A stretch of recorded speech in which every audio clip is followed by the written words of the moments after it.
अविचल अहिंसक, अथर्वा का भाव है अविचल अहिंसक, पहले भी आया है। देवता प्रजापति, जो प्रजा का अधिपति है। प्रजा प्रा उपसर्ग प्रकष्ट बहुत अधिक, जा जन जन्म लेना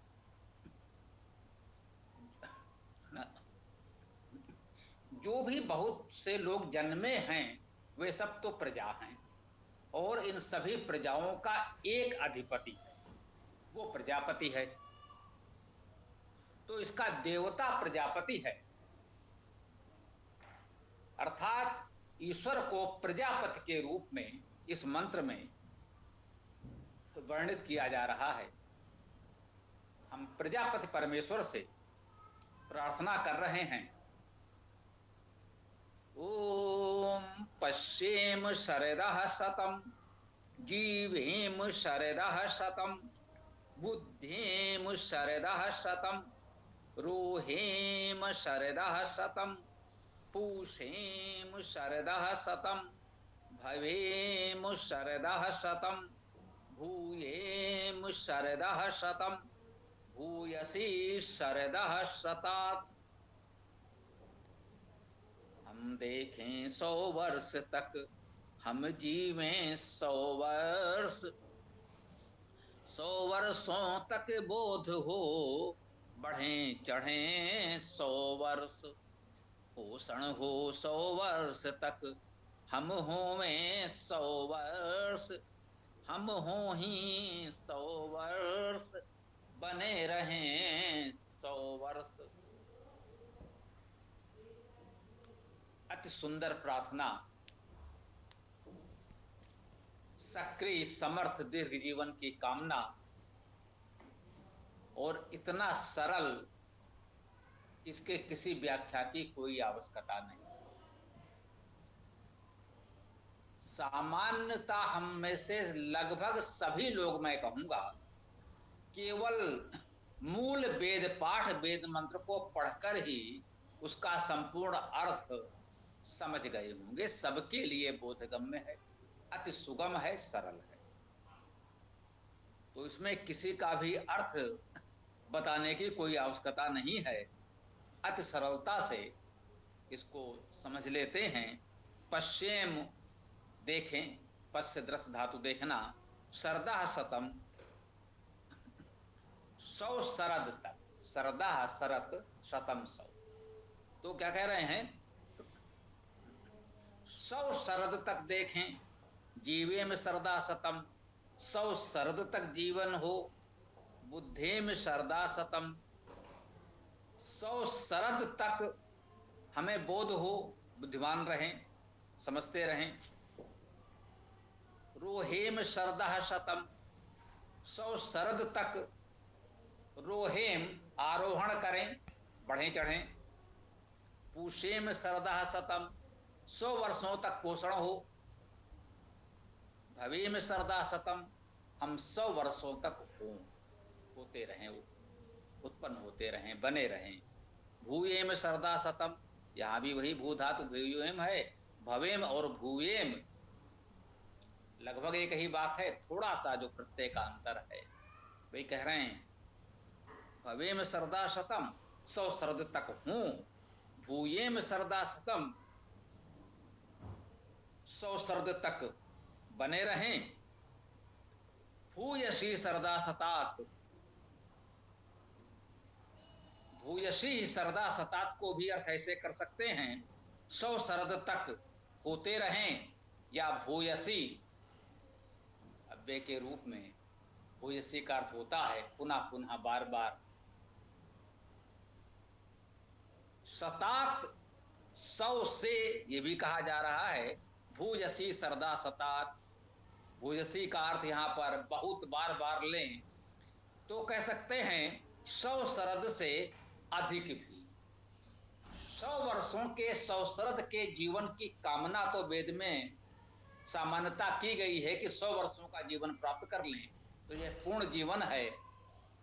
परंतु हम तृप्त कहाँ होते हैं, कहीं ना कहीं कामना इच्छा समाप्त तो नहीं होती, जितना मिलता है कुछ और चाहते हैं।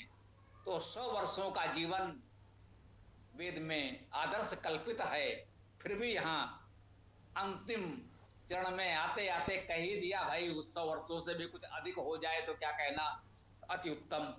तो ये भावना है हमारी, परंतु केवल 100 वर्षों तक जीवित न रहें। ये बताया गया कि यदि 100 शरद तक हमारी आयु हो तो हम देखते रहें, समझते रहें, पोषण होता हो, आरोहण होता हो, है?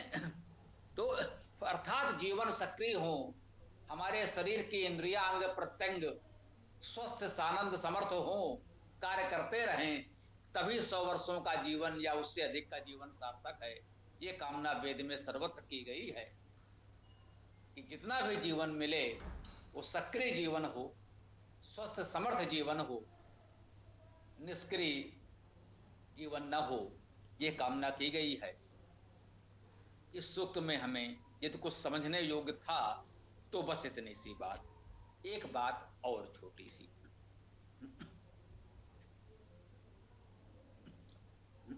इन सभी मंत्रों में कहा गया शरदः शतम्, 100 शरद तक।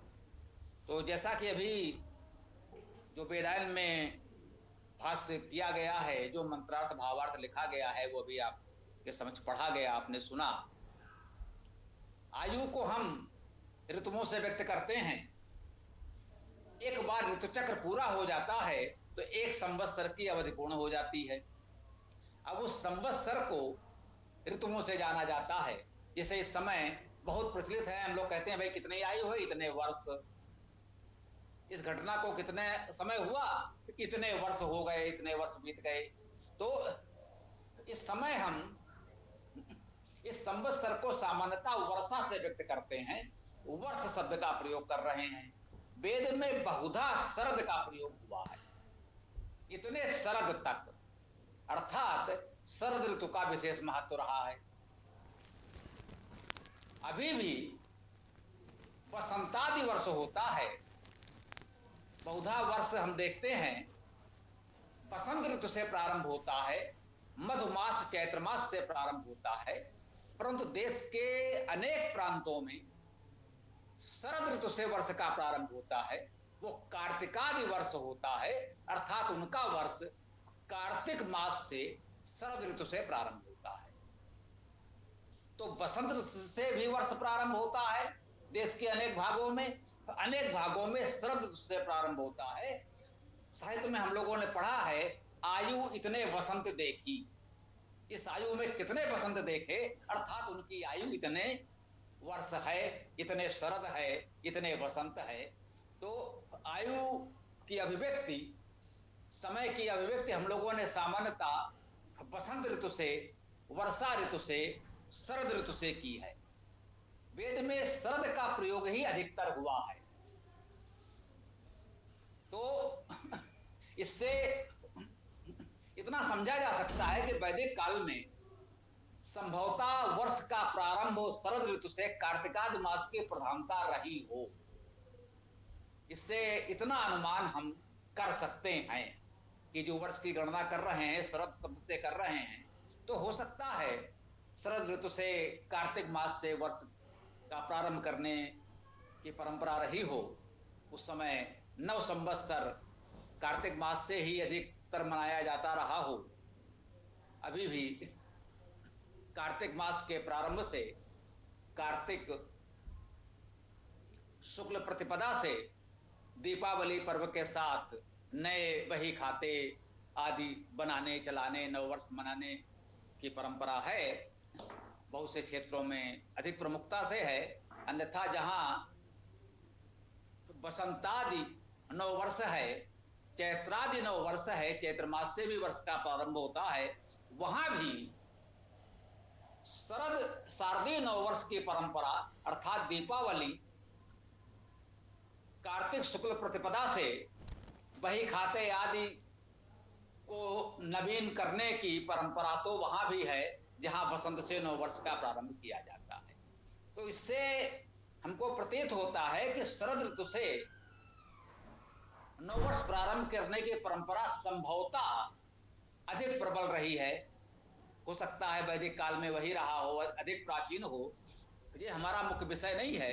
इस मंत्र में शरद आया था, इस समय हम लोग वर्ष का प्रयोग करते हैं।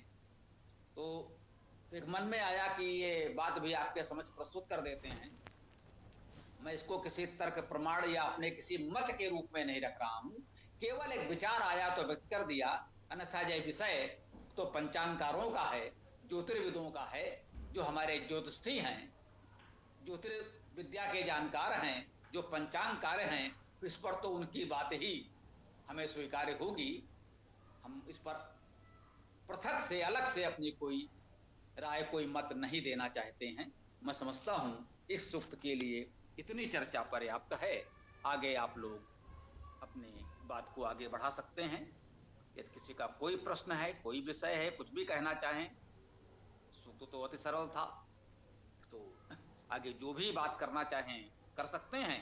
और अंत में छोटा सा सूक्त है, इतना सरल सूक्त है, पाठ तो कर ही लेंगे। ओम खम ब्रह्म।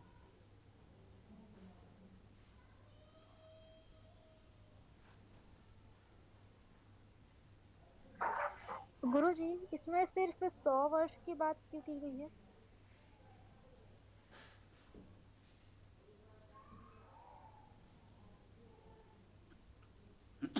क्योंकि 100 वर्ष हमारी आदर्श परिकल्पना है कि हम 100 वर्षों तक जीवित रह सकें। यह सत्य है, व्यवहारिक रूप से हम देखते हैं कि 100 वर्ष की आयु भी किसी को प्राप्त होती नहीं है। सामान्यतः लोग उससे बहुत पहले चले जाते हैं। और मैं तो आप लोगों से लगातार कह रहा हूं कि मैं इस आयु में आ गया हूं, और मुझे लगता है कि अब आपसे ऐसे ही बात करते हुए, हंसते खेलते चले जाएं, तो ये हमारे लिए सौभाग्य की बात है। 100 वर्षों में तो अभी बहुत समय है। मुझे नहीं लगता है कि 100 वर्ष की आयु तक हम जीवित सक्रिय रह पाएंगे, जो भी परिस्थितियां हैं हमारी। परंतु इस आयु तक जीते रहे कुछ लोग थोड़ा सा न्यूनाधिक, तो एक कल्पना हुई कि एक पूर्ण संख्या 100 वर्षों की आयु हम प्राप्त कर सकें तो कितना उत्तम हो। हाँ, कभी कभी कुछ लोग 100 वर्ष की आयु प्राप्त भी कर लेते हैं। मेरे इस जीवन काल में जो लोग जीवित रहे हैं, मैं कह सकता हूं एक महानुभाव शंकराचार्य के पद से सेवानिवृत्त हुए, मैं कहूंगा। अच्छी बात है कि उन्होंने अपने जीवन काल में बढ़ती आयु को देखते हुए शंकराचार्य का पद त्याग कर दिया और अपने किसी शिष्य को आसीन किया। तो वे परमाचार्य के रूप में, वरिष्ठ शंकराचार्य के रूप में 100 वर्षों की आयु पूर्ण कर सके। और उसी प्रकार से एक प्रधानमंत्री रहे, वे भी 100 वर्ष की आयु पूर्ण कर सके। शेष तो हम लोग देख ही रहे हैं, चाहे जितने वो साधन संपन्न धनी लोग हैं और सामान्य लोग हैं, 100 वर्ष के निकट भी नहीं पहुंच पाते हैं। ये ठीक है, उच्च वर्ग की औसत आयु अधिक होती है, हम जानते हैं। वह जो साधन संपन्न है, वह अनेक सुविधाओं, चिकित्सा आदि का लाभ उठाते हुए यदि उनका जीवन संयमित और ठीक ठाक है, हाँ, वे स्वास्थ्य के नियमों का पालन भी करें, संसाधनों का उचित उपयोग भी करें, तो जन सामान्य की अपेक्षा वो कुछ अधिक जी लेते हैं। एक निर्धन श्रमिक वर्ग का व्यक्ति उतनी आयु नहीं प्राप्त कर पाता जितना साधन संपन्न लोग तुलनात्मक रूप से अधिक प्राप्त कर लेते हैं। वैसे तो ऐसा कोई नियम नहीं है, बहुत से बड़े बड़े लोग बहुत अल्पायु में चले गए, वो एक अलग विषय है। परंतु आपका प्रस्थान रूप से आप ये देखिए कि 100 वर्ष की आयु हमारे लिए एक आदर्श परिकल्पना है। किसी किसी को 100 वर्ष के निकट पहुंचते हुए देखते हैं तो हम एक आशा लगाते हैं, कल्पना करते हैं कि हे प्रभु, 100 वर्ष की आयु हमें प्राप्त हो जाए। ये देखिएगा, इससे बहुत अधिक की कल्पना भी नहीं की गई, क्योंकि व्यवहारिक रूप से जो दिख रहा है उसमें बस इतनी ही कल्पना की जा सकी।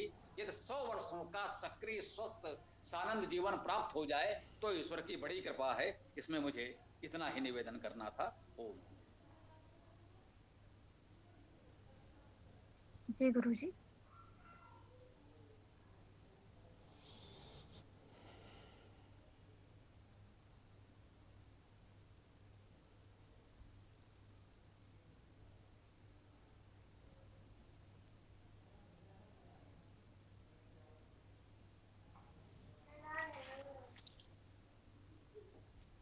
स्वामी जी नमस्ते। जी नमस्ते, बोलिए। क्या हम इसका आशय ये भी लगा सकते हैं कि यदि कोई किसी वयोवृद्ध ज्ञान वृद्ध के चरण स्पर्श करता है, उससे आशीष मांगता है, तो हमें भी उसको जो है जीव जीवत सतेम का आशीर्वाद देना चाहिए, ऐसा भी आशय ले सकते हैं क्या इसका? बिल्कुल ठीक बात है। जो हमारे वयोवृद्ध हैं उनसे हम कामना करते हैं कि ईश्वर उन्हें शतायु करे, उनका आशीर्वाद हमारे ऊपर बना रहे। और यदि हमसे छोटे कहीं हमें आदर सम्मान देते हैं तो निश्चित रूप से हमारे हृदय में उनके प्रति वो प्यार उमड़ता है। सदन जीव, 100 वर्षों तक जीवित रहो, ये बचपन से हमारे माँ बाप है ना, हमारे माता पिता, दादा दादी, नाना नानी हमसे कहते आए हैं। तो जब हम लोग बच्चे थे, पालने में थे, उनकी गोद में खेलते थे, तो बहुतों को स्मरण होगा शतम जीव। भले ही वो इसका उच्चारण न कर पाते हो, हमने कहा सतन जी ऐसे बोल देते थे, उसका वही भाव उनका शतम जीव, 100 वर्षों तक जीवित रहो।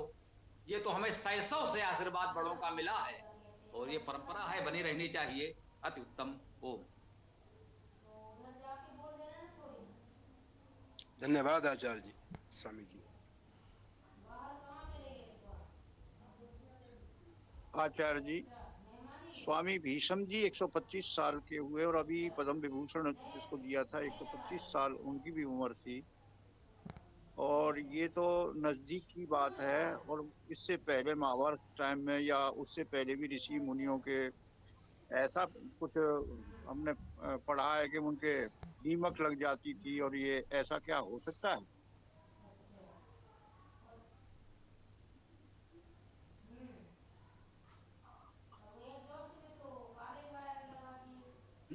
देखिए, महाभारत काल में योगेश्वर श्री कृष्ण की आयु 120 वर्ष या 125 वर्ष लिखी हुई मिलती है।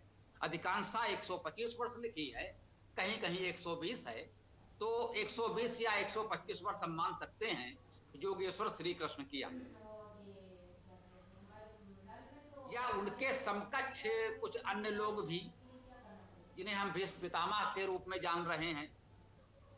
हम महाभारत कालीन भीष्म की बात कर रहे हैं, आपने वर्तमान युग के भीष्म की बात की।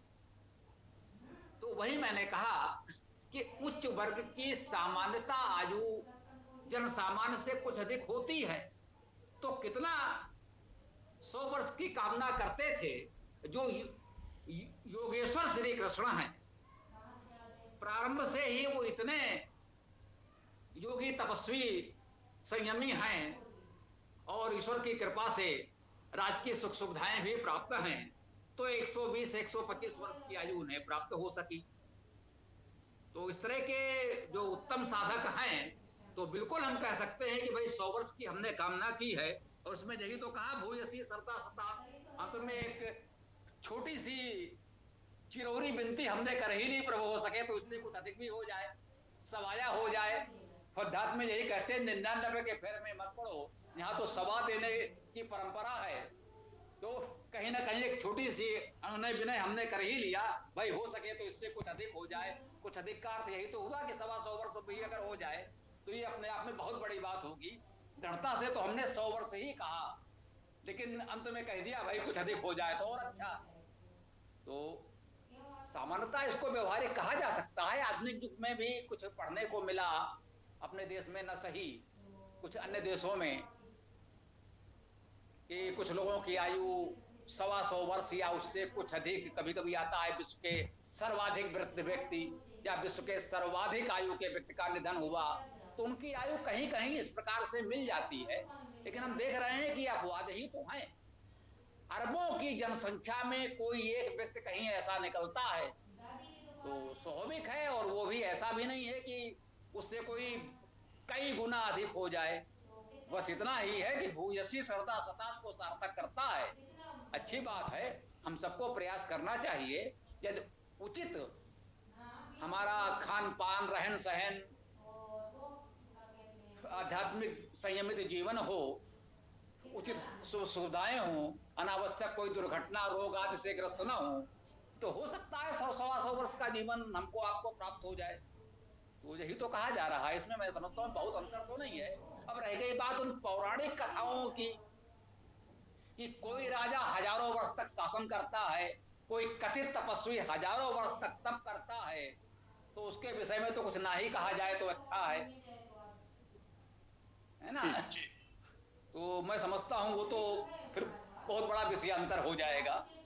वो तो सभी जानते हैं कि पुराणों में जब वो कहने पर आते हैं तो फिर ये होश नहीं रहता है कि हम कितना फेंक रहे हैं, इसे कोई कितना समेट पाएगा या नहीं। है ना, तो बस इसको इतने में ही रहने दो तो उचित है। ओम। हाँ नंदन जी बोलिए। मैं स्वामी भीष्म जी जो घरौंडा वाले थे ना, उनकी बात कर रहा था। ठीक है जी, वो तो ठीक है, मैंने कहा ना वो तो ठीक है। ये नंदन जी बोलिए। स्वामी जी, एक तो जो बात आती है सवन की,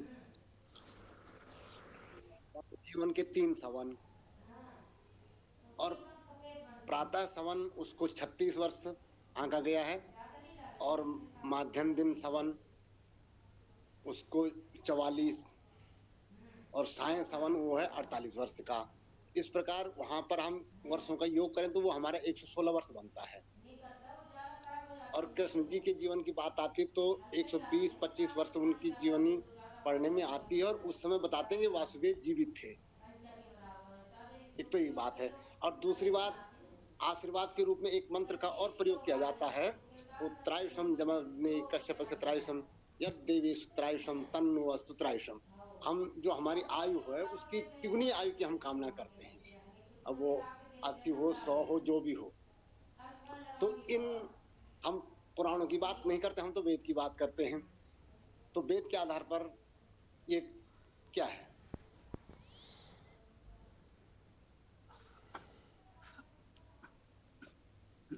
देखिए, वेद के आधार पर जो भी कहा जाएगा वो हमें स्वीकार करना ही होगा, उसमें तो कोई संदेह हो नहीं सकता। सामान्यतः हम लोगों ने वेद मंत्रों में सरदा सतम की बात सुनी है, पढ़ी है, जानी है। सभी वेदों में अधिकांश मंत्र जो मिले हैं वो सरदा सतम के मिले हैं, मतलब उसमें शरद भी है, ये भी है। सामान्यतः बसंत या वर्ष की बात नहीं की गई है, सामान्यतः शरद की गई है, और सरदा सतम की बात की गई है जो मिला है। जो अभी आपने त्रायुषम की बात की, मुझे लगता है उस पर चर्चा करेंगे तो विषयांतर हो जाएगा।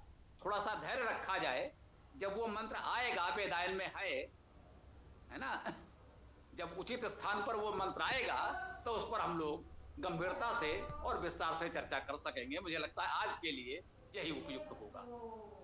ठीक है जी, ठीक है जी। और किसी को कुछ कहना है तो बताएं। ओम।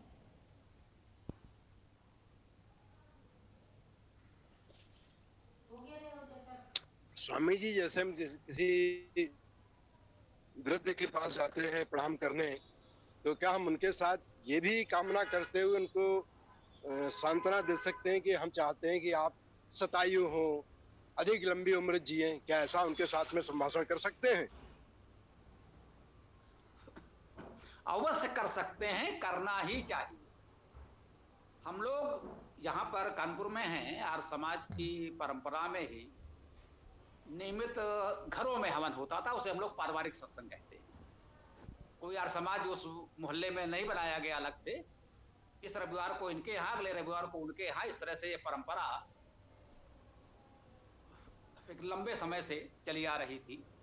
तो उसमें ऐसे हुआ, किसी का जन्मदिन था तो उसको उस प्रकार का आशीर्वाद आचार्यों ने, सभी लोगों ने दिया, और आशीर्वाद दे रहे आचार्य ने अंत में कहा कि हम लोग अपने आप को भी ये शुभकामनाएं दे लें कि हम लोग भी 100 वर्ष जीवित रहें और इस बच्चे को बढ़ते हुए फलते फूलते देख सकें। जैसे भी कह लीजिए, आनंद से, थोड़ा परिहास में, तो ये तो स्वाभाविक है कि इस अवस्था में बैठे हुए हैं तो भाई हम लोग अपने आप को भी ये शुभकामना दे लें।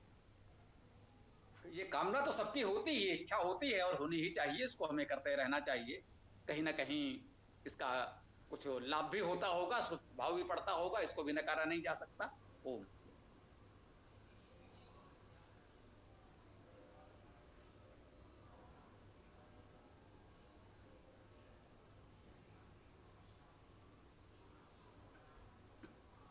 जी, किसी को कुछ कहना है तो बोलें। मुझे लगता है ये बात समाप्त हो गई है, तो फिर पुलकित जी व्यवस्था को आगे बढ़ाएं।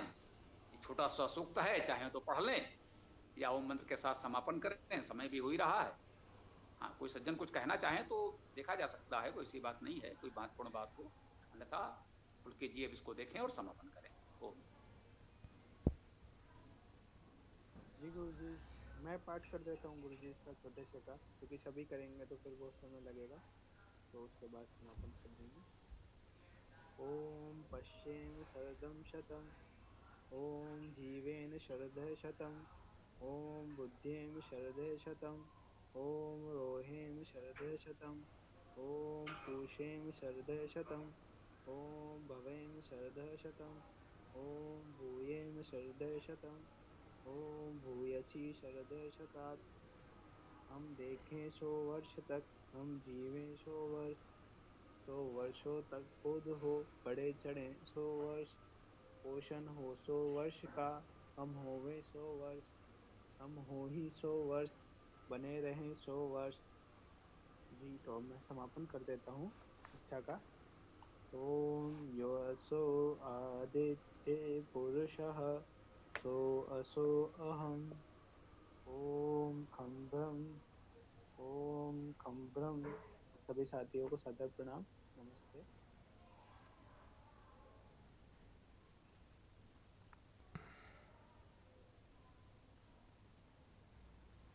ॐ योऽसौ सभी ओम।